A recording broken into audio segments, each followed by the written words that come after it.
من زينة الإيمان أن السلام حياة قد جاء في القرآن أن السلام. Assalamu alaikum wa rahmatullahi wa barakatuh, and welcome to iTrend on ITV. I'm your host, Zaheerah Bham Ismail. This year has been such a hectic year for so many people. So many women that I work with on a regular basis have spoken about this just being a draining year, a difficult year. But we're now at the end. We're in through December period. It is now holiday time, holiday season, and something for us to just take a bit of a breather. Time to just take some time out, relax, look at the people around us, and be grateful for what we have in our lives. Count our blessings, and inshallah, next year will be a better, brighter year for sure. But to make sure that you are holiday ready and to make sure you're ready to take on the heat of South Africa, whether you're going to be here or whether you're traveling, we're making sure your skin is going to be looking 100%. So in studio with us today, we have Dr Pitsi Kewana from Renewal Institute. Hi, and welcome to the studios. Hi, thank you so much for having me. Tell us a little bit about yourself. Everywhere that we look these days, there's always somebody busy in skin, busy in aesthetics, and there's almost this hub and this buzz around aesthetics. Yeah. Tell us a little bit about where you are in this field. Well, I studied at UCT, and then after studying did all the, regular things, internship, conserve, but I really wanted to move out of the traditional medicine field, and that's when I started working for Allergan, which is actually the company that makes Botox. Yes. And it's through my experience with them that I actually got exposed into the aesthetics field, and I found it just really interesting because I think, we actually really underestimate how much looking good contributes to a sense of well-being, and it's because of those interactions I started having with patients that I realized that actually I really, really enjoy this, because once a person looks good, they feel good, they enjoy life, and seeing somebody go through that transformation, I think, is one of the most rewarding things. But while you're in this field, okay, and there's a whole discussion around skincare and about looking after ourselves, how much in the market is geared towards African skins? Because when we sit and we look at things, we know, okay, we've got slightly darker pigmentation. Many products don't work for us. We go to places where estheticians or beauticians may not be fully groomed or knowledgeable in terms of knowing what products work for what skins. How are we as a community or as a general public able to sift out who knows what and where you're supposed to go? That's really, really good question, because I think a lot of women of darker skin struggle with finding, first of all, the right provider, and then secondly, getting the right products, getting on the right treatment plan. And I think for me, the most important thing is you want to look for experience. The more experience that your provider has with darker skin types, the better. And you also want to look for people who are far less aggressive, because with darker skin types, the risk of causing pigmentation or damage by doing very aggressive treatments is much higher. So one thing that we really pride ourselves in at the Renewal Institute is that we work with a lot of darker skin type patients, but we're also very conservative with our patients. Sometimes that can be a bit frustrating for the patients, but we understand the fact that, with darker skin types, the risk of causing pigmentation, which is then much more difficult to clear, is much higher. So we need to be conservative. We need to go slow. We need to build up the skin over time before we can really start to tackle some of the deeper issues. And then obviously, would the ways of tackling those issues be different according to skin types and according to ages? Definitely. So, at the Renewal Institute, and I'm sure most skin providers use what we call the Fitzpatrick Scale. And it's just basically a scale that assesses how people's skin responds to the sun and to pigmentation. So generally, sort of your darker skin types would fall between a Fitzpatrick Scale 4 to 6. Okay. So we always assess our patients on the first consultation as to where they fall in specifically, because depending on where you fall in, that's going to dictate what treatments we can and can't do. So for example, a Fitzpatrick skin types 3 would be able to do a laser treatment, whereas a sorry. Don't worry, we both get little tongue-tied. Right? Fitzpatrick skin type 6 would definitely not be able to do a laser treatment. Yes. Okay. There's certain laser hair removal machines that we can use on lighter skin types that we can't use on darker skin types. There's also certain peels, for example, certain strength of peels are very dangerous for darker skin types. So something like a phenol peel or a high percentage TCA peel, you wouldn't do on somebody with a darker skin type. So essentially, essentially for the patient, I think, you know, when it comes to doing your research, always look at the Fitzpatrick skin type and look at whether your provider actually knows about that and speaks about it. But this is the first I've heard of it. Really? So you saying it, and you know, we keep going to doctors, or we hear about doctors, and I've never heard that there is something that will say to you, actually, this laser may not work for you, or this treatment may not work for you. And I think the general public may not even be aware of that as well. True. And that's why I think, you know, like I was saying, and I was agreeing with you earlier, it's so difficult for patients because trying to get that information before you even go see your provider is very difficult. But I advise doing as much research as you can. You know, the more you know your provider knows about your skin, the more likely they are to be able to help you. And I always say, you know, stay away from quick fixes. Anybody who's like, I can fix your skin in like 2 treatments, it's not possible. With a darker skin type, it's always going to take longer because we can't do aggressive treatment. So oftentimes, you know, I'll see patients who've seen other people and they were promised that within a month or 2 months, the skin would be better. And I'll tell them straight up, it's going to take 6 months to a year. You know, we can never ever get those kind of results in 2 months because if we did those treatments, we'd have to be so aggressive. The risk of us causing even worse problems, it's just not worth that risk. But we're living in a time where everybody is looking for that immediate fix, that immediate gratification. And then unfortunately, you have service providers who are saying, well, you know what, I can do this. And then you're in a state where you are, many of us are in desperate need of anything that's going to solve our problems, because we walk out and our skin is the first thing everyone sees. So how do you manage to find some sort of ethics? And I don't know if it's morality, but I think ethics is more the line in an industry that is so dominated on and entrenching in women that you have to do more, you have to do it quicker, and you have to fix yourself. Well, I think, you know, as a doctor specifically, you know, for me, one of the things that sort of guides ethics is obviously the Healthcare Professional Council. And I think a lot of, you know, one of the things that I would say if I was a patient, first of all, you want to look for somebody who's guided by a higher body. Because then they're not just answering to you as the client, but they're answering to a higher body. There's accountability. Exactly. But then also, you know, there are organizations like the Aesthetics Medicine Association of South Africa, there's also Cosmetica, to which doctors who are in this field are also accountable to, you know. So you want to also make sure your providers are either, you know, members of these associations or participate in these associations, because then at least you know that they are subscribing to a higher body and they're also getting current information all the time. The other thing, and I know it's difficult as a client, but I think this applies to almost anything in life that we're trying to fix.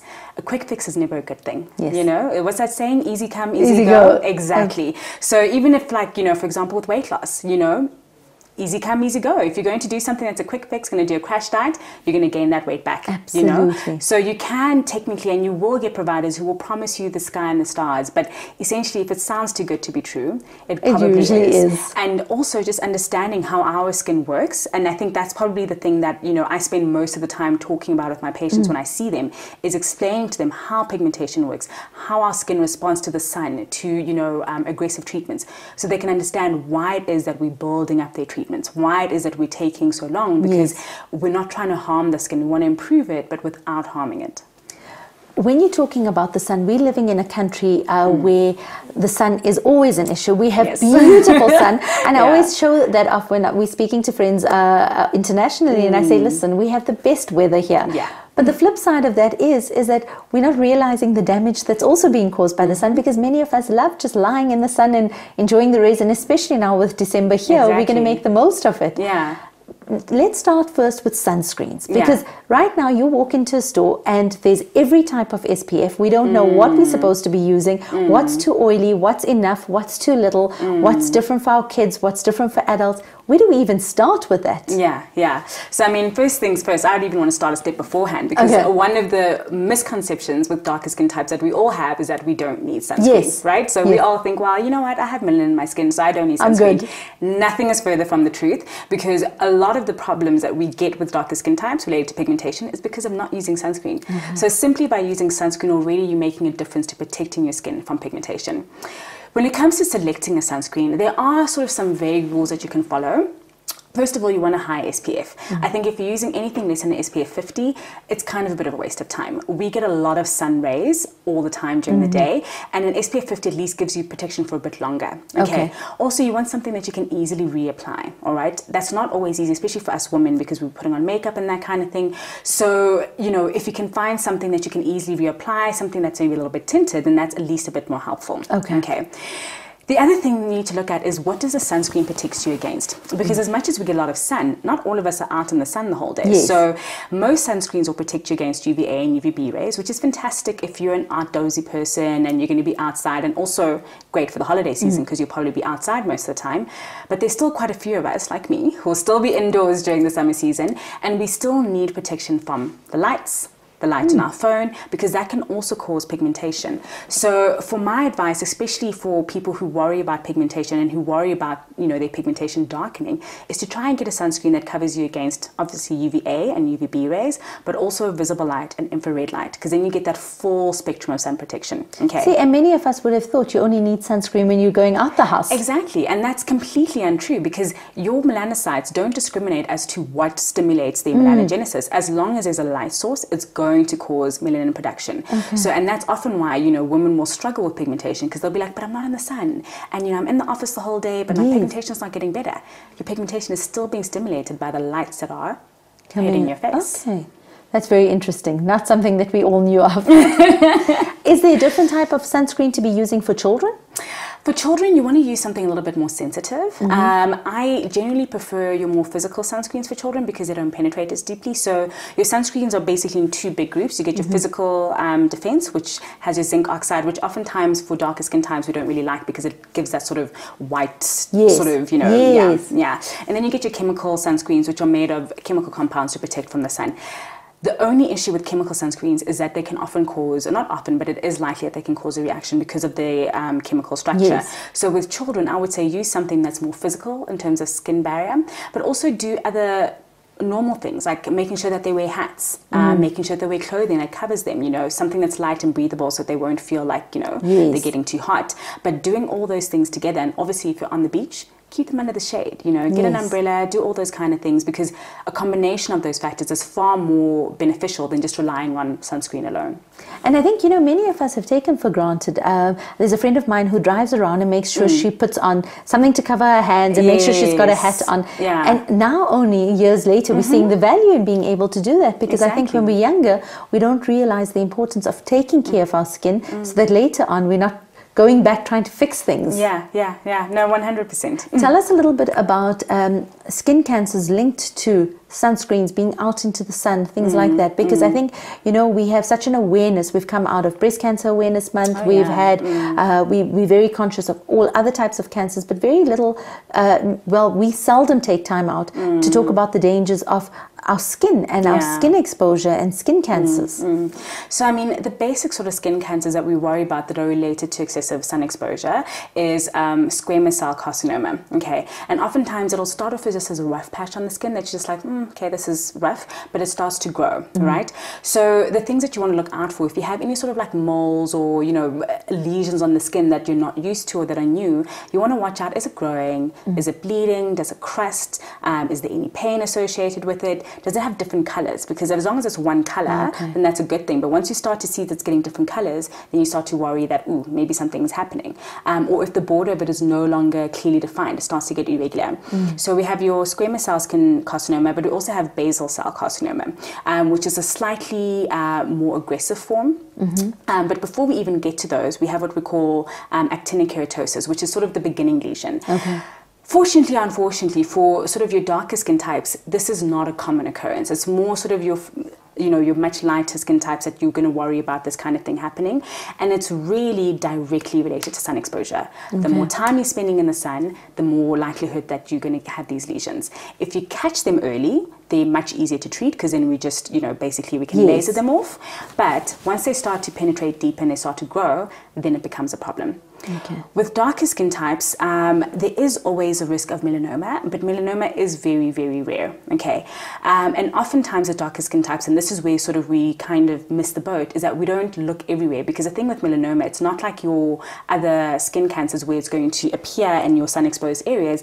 Melanoma can appear anywhere in the body. So you'll have patients who will come out with a lesion underneath their foot. No one ever thinks to check underneath their foot, you know? But fortunately, it is a very, very rare cancer. See, so as Dr. Pitsi is saying, there's wisdom in our mothers telling us to stay out of the sun and covering us up with everything that they could possibly see. Definitely. For this holiday period. Yeah. What are the things that we need to be taking and making sure we have in our bags with us? Because, you know, very often we throw in the sunscreen. I mean, you mentioned the reapplying. I don't know how many of us actually do reapply because we think, oh, we've done it once. Yeah. Maybe later at 3 o'clock when it gets a bit hot, we'll do it again. I know that there's times that we need to be out at and times that we need to be trying to avoid the sun. We'll talk a little bit about that. But first tell us, what do we need to be keeping in our bags? Well, basics things first. So have an umbrella. You need to keep your skin under the shade. So if you're going to be out doing a lot of walking, maybe a lot of sightseeing, try to make sure you have an umbrella. But if you don't, then get a nice wide brimmed hat. Make sure it's something that's not too straw hat or woven, because those can also allow a lot of sun through. So you want something that's like cotton and smooth, that's not going to allow any light through. Other basic things, wear long sleeve shirts, you know, make sure that you're covering your skin as much as you can, but make sure it's breathable so you don't, you know, soak in the sun. Then we have our sunscreen, obviously. You want to apply sunscreen. I would advise reapplying, but I know that I'm also a culprit. It's sometimes difficult to remember to reapply. But then another thing that we also want to consider is staying out of the sun. So I would say anytime between 10 and 2, 12 being the worst time, avoid the sun. So if you're planning any tours, plan it for late afternoon or early morning. We're going to have to take a very big pause and come back to chat about that. We're going for a quick ad break. Stay tuned.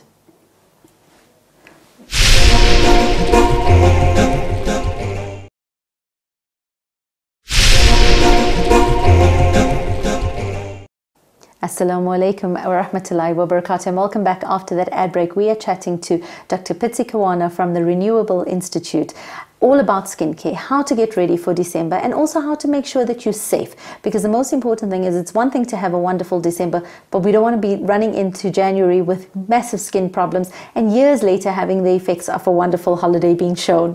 Dr. Pitsi, you were mentioning now about the times that we need to be staying out of the sun. And usually that's the time that we want to be in the water or lying out in the sun. But the dangers, you said, are between those specific times that you mentioned. So I would say between 10 and 2, because you want to stay, I mean, midday is probably the worst time to be in the sun, because that's when the sun is really at its zenith.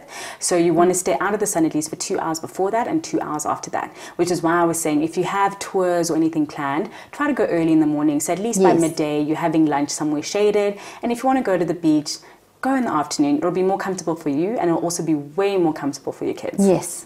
And also the thing about staying hydrated during this time as well, because I think that ties in with skin as well. Yeah, definitely, because your skin needs to stay hydrated. I think when we're on holiday, we often forget and we try to substitute hydration with juice and cold drinks, but that's not enough. You need to be drinking water. If you can't take just normal plain water, get some sparkling water, get some flavored water, but make sure that you're getting enough hydration in your body. In general, everyone needs about 2 liters, but I would say if you're going to be out in the sun, if you're on holiday and you're touring and you're walking, take that up to 3 liters just to be safe. Okay, so make sure that's a really good tip for all of us, especially me, and because I just struggle to get that water down sometimes. No, I understand. When we spoke about earlier, and I mentioned just before the ad break, you spoke about reapplying sunscreen. How often should we be doing this? Technically, so the rule is that if your SPF is, say, 50, you should be reapplying every 50 minutes. But I know for most people that is not possible. Yes. So what I would normally advise is that obviously apply your sunscreen in the morning before you head out for the day. And then again at midday, make sure you reapply, because that's probably the most dangerous part of the day. Okay. If you can get in another reapplication in between those 2 times, that's fantastic. But if you can't, at least you know for the beginning part of the day, you're protected. And in the most dangerous part of the day, you've managed to reapply. All right. And then for many of the ladies that we know, and a lot of my friends particularly, speak about sunbeds and tanning and that. Yeah. Tell us a little about that. You sound like this is a topic you know all about. Look, I'm probably biased because, you know, essentially what we're doing when we're sitting in a tanning bed or a sunbed is that we're causing melanogenesis. And it's obviously for the aesthetic, you know, implication. People want to look a bit more tanned, but it's not good because you're stimulating your melanocytes to produce more melanin. Okay. It is far safer to get a spray tan. Far, far safer, because essentially how we accelerate aging and how we accelerate, you know, skin problems is by stimulating melanocytes. And just because you're in a sunbed and it's slightly safer rays of light, so they're not as dangerous in terms of like causing skin cancer and that kind of thing, they are still stimulating melanocytes. So if pigmentation is something that you struggle with, you're going to cause problems by sitting in a tanning bed. In that case, my advice would be rather go for a spray tan. But if you prefer the effect of a tanning bed, make sure that you're doing other things to try and counteract the effects of melanogenesis. So make sure that you're using something like a pigment controller on your face. So at least you're not stimulating pigmentation on your face. When you're in the sun, obviously, definitely use a sunscreen. Okay. Think about adding something like an antioxidant to like the foods that you eat, or even just for your face specifically, so that any sort of damage that might be caused, you can at least get the antioxidant to sort of mop that damage up. Okay. But yeah, I mean, it's one of those things that you can't tell people don't, but then just rather be safe about it if you're going to do it. And for all of us that have spent already years out in the sun and have already damaged a lot of the skin, what is the advice going forward from here? Yeah, so this is one thing I really do enjoy and talk about, because most of the time this is when, you know, patients will come and see me when the damage is already done. So essentially, in terms of reversing the damage, it's never going to be one solution fits all. Like we said earlier, there's going to be a couple of things. You need to look at your skincare. So with your skincare, basic things, obviously you're going to need a sunscreen, but then you also need something to control pigmentation production. Okay, then there are some serums that you can use to try and reverse the pigmentation at home, all right? But as long as you have a sunscreen and a pigment controller in your regimen, those are the two sort of basics, then at least you're doing enough in terms of your home care. Okay, you also and this is across all skin types? All skin types, yeah. You also want to avoid anything that's going to cause further inflammation. So any sort of daily scrubs or any sort of really estrogen toners, because any inflammation that you get in the skin on top of pigmentation can potentially make it worse. So you want to keep to gentle skincare, sunscreen, pigment controller, and that's good enough for home. But then you need to also be doing things to try and help lift that pigmentation. And that's where your peels and some of your very light laser treatments, because in darker skin types we need to avoid your strong lasers, okay? But it's generally going to be peels that we're going to be using to try and exfoliate the skin and to try and lift up the pigmentation, okay? There are a lot of different kind of peels, and I can't really go into all of them right now, but what I can say is that you want to have your skin thoroughly assessed, because depending on the kind of pigmentation, that's going to dictate whether we do something that's a bit deeper or whether we do something superficial. So for example, people who have like acne spots and that kind of pigmentation probably can do a lot more superficial treatments, but I know a lot of women who come to me suffer from that hormonal deep pigmentation. So the pigmentation on our foreheads, underneath our eyes, on our cheeks, that's going to require far more deeper treatments or much more longer lasting peels to help lift that pigmentation out. Okay, so we have our home care, we have our peels, but then we can also have adjuncts or things that we add on. So things like IV treatments that can help sort of detoxify the body and over time can help lighten the pigmentation. Okay, that's something that we can potentially add on to what we're doing. Perfect. I think you have summed it up and given us such fantastic advice that there's no doubt we're going to have a little safer summer and at least be a little bit more conscious of it as well. Fantastic. But thank you so much for being on air with us and for sharing with us not only your wisdom and your experience, but also giving us options that apply to people across all races. Because I think the biggest thing for all of us is we look at it and say, is this just targeted at one group or is this applicable for all of us? And I think to be able to share the platform and listen to somebody who has experience and is willing to share insight into that makes a very big difference. So thank you so much. Thank you so much for having me. I really have appreciate a fantastic it. December. Alrighty. Dr. Pitsi Kewana in studio with us, chatting to us all about skincare, making sure that you take a little bit extra precaution, not just for yourself, but for your family as well, so that years from now, we don't have to go back trying to fix problems. Let's sort them out at the beginning. Stay tuned. When we come back, we're going all South African, proudly South African, all about street braais.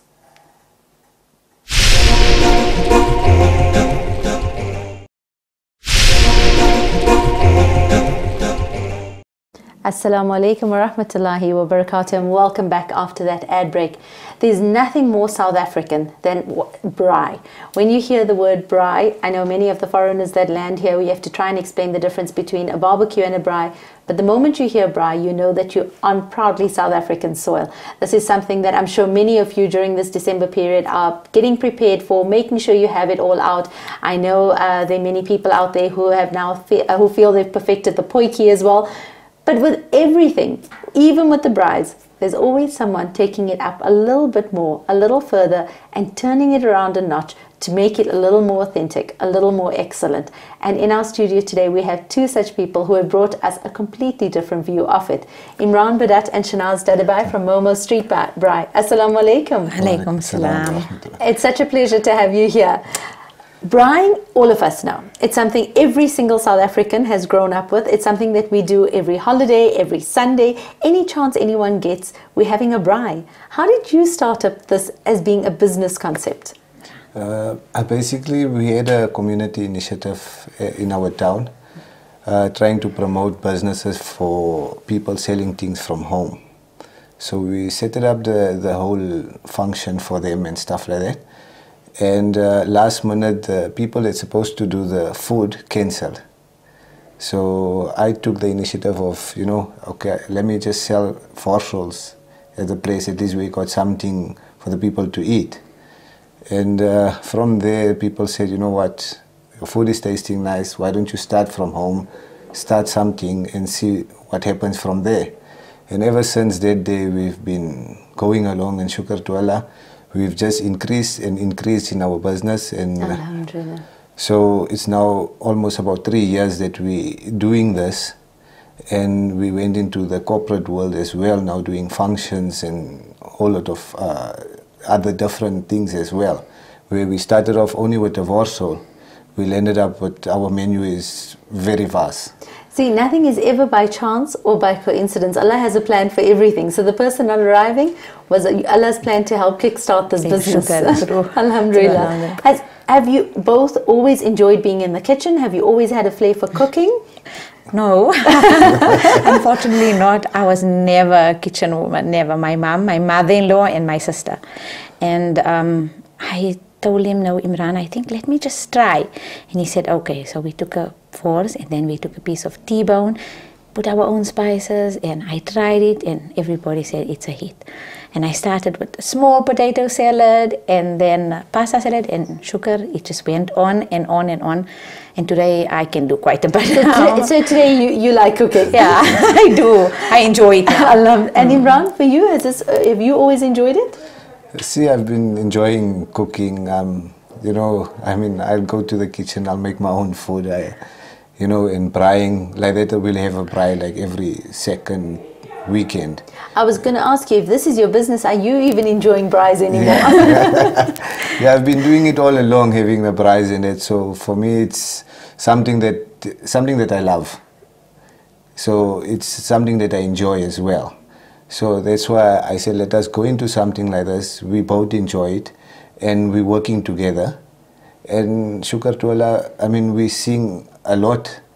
You know, it's been now 3 years now, and it's just growing. It's just growing and growing. And you know, I think that's the wonderful part of belonging to a community like ours, is people are so supportive of initiatives like this and are willing to help let people grow as well, which is fantastic. It's true. How did the name come up? I have to ask that because I'm trying to figure out, I hear Imraan, I hear Shahnaaz, but you've got Momo Street Braai. So tell me about this. Our second little boy, he's 13 now, his name is Muhammad. He loves food and he's always on the street. And if you can give him, I think 1 Warsaw is too little. You can give him everything on this plate and he'll eat it. So we decided, let's name it after him, Momo Street Braai. And we do it like partially on the streets from home. Yes. So we said with him and all this, let's. And how has he taken to that? No, he's very happy. He loves it. Yeah. The minute we start braaiing, already, you're making me a burger, you're making me a water. And his favorite is the steak. So can I have a steak? Okay, so he's happy with it. No, he is really happy with it. You being a couple in the same business, how easy or difficult is it to work with each other? Because I have to ask, I'm wondering who the boss is when it comes to work. Yes. Okay, I'm very stressful. I won't lie to you. And okay, we do argue because, okay, he likes everything perfect. And I also, but I stress too easily. If he's like, I know the meat's going to be on time. I know everything is going to be on time, but so he's the boss there. I have to just listen. So you have to listen. I just have to listen. Yeah. And in terms of a dynamic as a couple, I know there are many couples out there who consider, for various reasons, having to start something on their own, having to get into a business on their own. What would your advice be to them in terms of what works? What makes this work in terms of a business partnership that you can still come home and say, okay, we can still be a family? Yeah, see, basically, if you look at it, if couples want to start a business, and that at the end of the day, you are going to have differences. You are going to have fights, you're going to have quarrels, and whatever it is, that's a norm. You are going to have it, but you got to overlook all those stuff, and look at your business as well. You know, because I mean, if you're going to worry about your personal issues and bring it to your business, it's not going to happen. You know, you gotta, at the end of the day, you gotta keep that muhabbat in the family as well. You know, I mean, if you look at us, if we got a big function, we two of us, and we got a big function, I'll get my sisters to help me, my brother-in-law will come in, step in, help us as well. You know, so that's how we basically keep it there. A great understanding with each other. We really do have a great understanding with each other. And I think that's the trick, right? And we work together, yeah. Like the one will say, okay, then we'll decide, okay, it's fine, let's do it together. And the one will say, no, only I'm doing this or I'm doing that.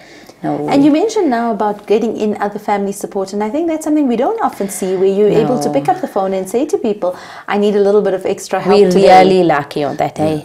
His sisters, my sister, his brother-in-law helps us really a lot. They really help us. They'll never say no, never.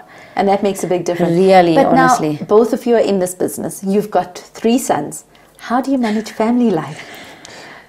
Family life is... Our big son, he helps us a lot. Though he's 17 years old now, if Imraan calls him, steps in, okay, I'm having a bigger braai, can you help me? Come, we need to braai this. He steps in, he helps us. The little one also, okay, the middle one just relaxes and enjoys. He's tasting, he's got a very important job. Yes. Please don't discount Mohammed's job. He's there to make sure you guys are doing what needs to be done. And the little one, Isa, likes everything to be neat and organized, and he'll help us with packaging, he'll help us with everything. But we involve them in everything. We involve them in it. I think also what's important, you know, we often talk about our children growing up in an entitled space, and we worry about, will they ever learn work ethic? And I think you're teaching your kids in such a beautiful way about what hard work is, and learning the concepts of work ethic, about being responsible and being accountable. True. Which is fantastic. Yeah, no, it's sweet. You said you've been in operation since 2016. Am I correct? How has it grown for you since then? I mean, I know you said it started off with forest rolls with good intention to help the community, and now you've progressed. Is your progress in terms of opening up different items on your menu based on what you're getting feedback from other people, or from things that you felt you'd like to see? See, basically, like how we said, we started with forest rolls, and then we increased it maybe to steak burger. And as we were going along, people, you know, started tasting the food, and you know, and basically we took up any complaints or anything for that matter. We told them, if there's any issues, please let us know as well. You know, because we are basically starting our business. Sugar, there was nothing. Yeah, sugar. Yeah. So we started off like that, and we started increasing. And I should sit in a kitchen sometimes on a weekend or at night when I'm bored, and try to figure out what's next. What can we do here? What can we do there? So our menu from force roll and a steak burger went to a whole lot of different things. We do poikies, we do snook braais, we do fish, we do the normal braais, we do stir fry, toasted steaks, whatever you can think of. On a braai, hey. Everything. On a braai. That's what I want. I want to try that on a braai. Everything is on a braai. Everything is on a braai, and it's just basically chopping, chaining, trying it out and seeing. So I'll make a few, we'll taste it, and then from there we'll put it in the market. I mean, we started now over the last 6-7 months making our own patties, making our own shish kebab as well. And we had a very positive response on that as well, because the way I did the whole ingredients is also fat free. So people that are on diet and you know, gymming and stuff like that, they can also eat it. And I think it's also so important for us, because so many of us are conscious of what we're putting into our bodies, and we worry about just buying it from a place that you don't know what's been put inside that meat. So here you're coming and you're offering something that is homemade, it's fresh, and it's something that's coming straight to us. And the flavors, we decided, no, let's make each different meat a different flavor. So if you taste, everything's different. After we braai also we have a different basting. Everything needs to be, nothing needs to be the same. Everything needs to be different so everybody can enjoy a different taste. Absolutely. We're going to have to be taking a very quick ad break. When we come back, we learn some tips and tricks for making that perfect braai. Stay tuned.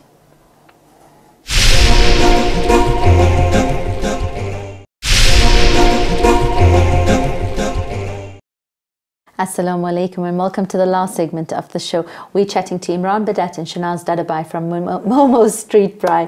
I think I'm sitting here and salivating over the food, so I'm losing all my words in the process as well.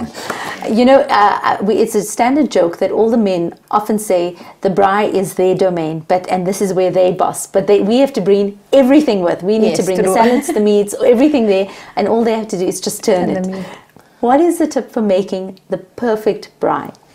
See, on a perfect braai, it's not only getting a meat and putting it on a fire, and it starts off basically 24 hours before, where you got to prep your meat. You got to do your marinating, everything 24 hours before, so your marinade goes into your meat itself. And then obviously the second important thing that needs to be done properly is your fire. Your fire needs to be at a certain temperature for different sets of meat. You can't, for example, you can't put a sausage on a fire that's over 200 degrees Celsius. I mean, you're going to have a burnt sausage and inside going to be raw. So everything goes with its own time. So your fire got to be right. So you need to basically see your fire and know which meats to put on at which given time it's supposed to go on. You know, you're saying the fire part, and I'm thinking to myself that so many of us have now resorted to just doing the gas braais because it's easier to switch on. But there's still definitely the flavor from the fire, right? I know my late dad used to always say, you have to just let it burn. Yeah, he makes us put our hands on it, and if you can count till 15, you're okay. Okay, so that's the trick. Yeah, that's basically a trick. Your fire needs to be right. And so you need to, if your fire, how do you check if your fire is correct? You got to hold your hand on top of your fire between 5 or 10 seconds. If you can keep your hand there, then your fire is right to start. That's good to know. And then it's the meat parts. That's the most important. That's when he puts up the meat and he knows exactly how soft it must be, how tender it must be, that I will never be able to get right. But take us through, because you brought us some amazing meat here and amazing food here. And I mean, it's all so well plated, and it just, I mean, you have no idea how my stomach is growling right now. Take us through a bit of the meat that we have here. Okay, but, if we start off on the far end there, we've got prawns on the dish there, which was also homely marinated and braaied on the fire. Okay. So it's a very big difference of taste if you're taking a prawn on a fire and a prawn on a stove. Yes. So a lot of people rather prefer prawn on a fire. So that we got our prawn, we've got our salad there that we introduced with the prawns there. And okay, if you see, our salad also got a bit of a twist where we add a little bit biltong in it. So keeping it very local. Yeah, very, very local. Going on to the middle one here, we've got, our South African favorite. We've got our chops, we've got our vors, we've got sausages, we've got chicken fillet. As you can see also, your chops also, when you're braaiing it, there's different ways to braai it as well. So it depends on a person as well, how you're going to like your chop, whether you like it. Imraan, you're saying there's different ways to braai it. Most of us just put it on the braai and take it off and eat it. I love a burnt chop. They shout me and say, put it in a charcoal rather, and you'll be okay. And there's quite a bit of people that like a burnt chop. And some people that just like it medium to rare. So there's different ways to braai it. I mean, I turn my chops twice. Once, twice, and take it off.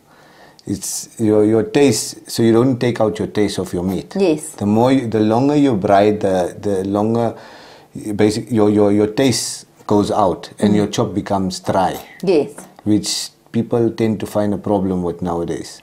But I'm looking at this meat that's been plated here and nothing looks dry at all.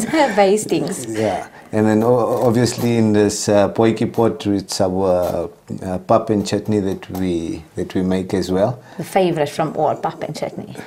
Oh my! So No there's one pap can do actually at the without bottom of There's it. pap on the bottom of it. On the bottom of it. And there's chutney. And I really hope they're actually getting this on camera. Yes, they are getting this on camera as well. So you can actually see that. That's such a brilliant idea of being able to put it together like that and to serve it. People love pap and chutney, and No, I it's would a think staple. it's so. I would think it's so hot. No, let's go for salads. But everyone's like, no, include your pap and chutney, please. Even in our home, no matter what it is, no matter how fancy things get, pap and chutney have to be there with every braai. True. And going to the last one here, My favorite. we've got, it's been quite a heat around our town, and you're looking at about a 300-gram steak. And if I have to say, it's her special sauce that she makes. That's what makes it so good. Yeah, it's her special sauce that she puts on there. It's also an issue to braai. So you need to know, depending on the person itself, how you want your meat. Which, if you look, 70% of people enjoy this piece of meat between medium to rare. Anything over that, it becomes dry. So if you're doing it medium to rare, it's nice, juicy, and very tasty. It's soft. Yeah. So it's not something that you're going to break and fight in your mouth. And the way the trick basically in that day to see how is your meat medium to rare. The way that I found it works for me is if you take your index finger and you push it underneath your thumb, how your skin feels there. Okay. How your skin feels there. That is basically medium to rare. Another good tip, something you see we didn't know. So now when I go to restaurants and I order that, I'm going to feel it. Just have to feel it. And then obviously the potato salad that she makes. And also our salad there with the twist of biltong that we've got as well. I think everybody likes their salad with the braai. And the other nice thing that you can add to your braai is a cheesy garlic roll. Yes. Which I also add on there. But basically your pap, your chutney. And some people love chakalaka, so you can add in some chakalaka to there. There's a lot of great ideas you can put to your braai. And I love the fact that you're also keeping a very authentic, a very South African flavor to it. We still have the potjie featuring, we still have the pap, we still have the potato salad, we've got the biltong in there. For me, it's also keeping it real. Yes. And it's keeping it very proudly South African. I think that's like the whole idea by us. We said, no, we need to do this and have it proudly South African. And that's why we said street braai, because everyone can enjoy it. And there's different people that like different tastes, so we can accommodate to anything. And I have to ask you, because I'm looking at these tops here, and as we're saying proudly South African, I'm reading local is lekker and Ushem. Tell me about this branding. You know what, one day I saw something and I told Imraan, you know what, let's be a bit more exciting. Can we print this on our skippers? First he said, no, people will stay and look. And I am looking, but I'm proud. And I told him, no, it's nice. We go to different places. We braai at different places. Let everybody, I feel it makes people also feel welcome. Yes. By different, it's in Afrikaans, it's in English, it's everything. And it's things what everybody says at the braai. Absolutely. And they joke and laugh. So I decided, let's try it. And he said, okay, let's do it. And the first time we did it, people walked everywhere and they stayed and like, can we read? Can we read? And I'm like, okay, no. And that's how it came about. So you've been setting some good standards for branding Momo's Street Braai. The first thing I did was a brain, and he's like, we first have to work on food. And I'm like, no, you have to show off about you need to show off. Mohammed, when you're watching your parents on air, I hope you're taking commission from all of this. For people during this December period, you've shared some phenomenal ideas and tips and tricks of making sure our braais are okay, the meats that we need to have on our table, definitely the pups and that as well. But you also mentioned that there were a few items on the extra side that you've added to your list, like the potato salad. Just take us a little bit through that as well, of sides that can make it the perfect holiday braai. Okay, basic, everybody loves a potato salad. And I make a really nice pasta salad, right? I would love a pasta salad you could put on the side. Some people like bean salads. There's a new one now for summer. It's watermelon and feta salad. Oh, wow. That really goes nice with the chicken fillet, Yes. if you like. And then, with this steak also, I do a mesh casserole. that goes with this on the braai in a foil, and you put it with that. So everything is done on the braai. Yeah. I have to. You're doing a casserole on the braai. On the braai, casserole. Okay. And then also we do cream spinach and pumpkin. That's lovely with meat. With braai meat, it's really nice with braai meat. So there's a lot of nice things you can add every time to your braais. So you see, if you ever see Momo's Street Braai anywhere, try and see what that toasted steak tastes like on a braai, and a casserole on a braai, and then send me some feedback as well. Because these are ideas that you all are innovative, because you don't actually hear of anyone making a toasted sandwich on a braai, on a casserole on a braai. Are you looking to always find the next best thing that makes you different or stand out compared to anyone else in the same market? We actually do want. We want to try. The other day we sat down and we said, let's try something really different. So I looked at a few ideas and I do want to try. But our whole thing is about trying everything on a braai. Yes. Let's try whatever we can do, make it on a braai. So inshallah, let's see how we go from here. And as you're asking about where we go from here, what are the plans for Momo's Street Braai going forward? We want to go, we're trying, inshallah, to go a bit big. It's hard work, and I mean, we started off small, and we're trying to see where we can succeed. So inshallah, from here, let's see. And I just have to mention a little off air, when we were chatting, we also noticed, we spoke about the fact that Imraan also has a full-time job in addition to this. So it's your own business, plus there's a full-time job to manage, and there's a family to manage. It's a lot. And to a braai, there's not just a little, there's a lot to go with it. Preps are a lot, and to have, like how you say, your perfect taste to your meat. So inshallah, we'll go. But we're looking forward to seeing you growing over the next few years, and to see your journey as well. So jazakallah so much for joining us. Jazakallah for having us as well. And we wish you all the best. We look forward to seeing your sons there. Jazakallah so much for joining us on air today. Itrend has been on ITV for about 3.5 years, if not longer than that, and it has been an absolutely wonderful, wonderful journey to be here with you. But as time moves on, things also move on. So inshallah, this will be the last show of Itrend on ITV. Shukr so much to each and every one of you, from our guests who have been on the show, to our producers, to the people behind the cameras, to everybody who makes this show what it is, to you, the viewers, who make it such a success. I'm forever indebted to you and so thankful to you. And I look forward to you sharing with me on the next part of my journey as well. You can find me all over social media, and I do look forward to seeing you there. But Jazakallah khair for making Itrend such a success, and for giving it a platform that so many entrepreneurs, so many women, so many businesses, and so many stories have been shared and told and built. And I think from all of them that have stood on, who have sat on these chairs, to each of you out there who have supported them, Jazakallah khair. Shukran so much for joining us on air for the last time. Assalamu alaikum wa rahmatullahi wa barakatuh.